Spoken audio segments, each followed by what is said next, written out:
Eco print আমার একটা নেশায় পরিণত হয়ে গেছে।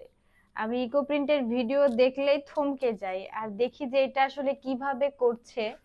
তো যাই হোক, আমার সাথে সাথে আমার বাবাও ইকো প্রিন্টের পাগল। ইকো প্রিন্টের কোনো ভিডিও দেখলে সাথে সাথে আমাকে লিংক শেয়ার করে। তো কিছুদিন আগে দেখছে এই সেগুন পাতা দিয়ে একটা ড্রেস বানাতে, তো এই সেগুন পাতাগুলো আজকে আমার জন্য নিয়ে এসছে এবং এই সেগুন পাতা দিয়ে একটা শাড়ি বানাতে হবে। এখন এটা বাবার অর্ডার, মানে দেখার আগ্রহ যে আসলে এই পাতা থেকে কালার আসে কিনা। তো আমিও চেষ্টা করছি যে সেগুন পাতা থেকে কেমন কালার আসে ফেব্রিকে একটা শাড়ি বানাবো।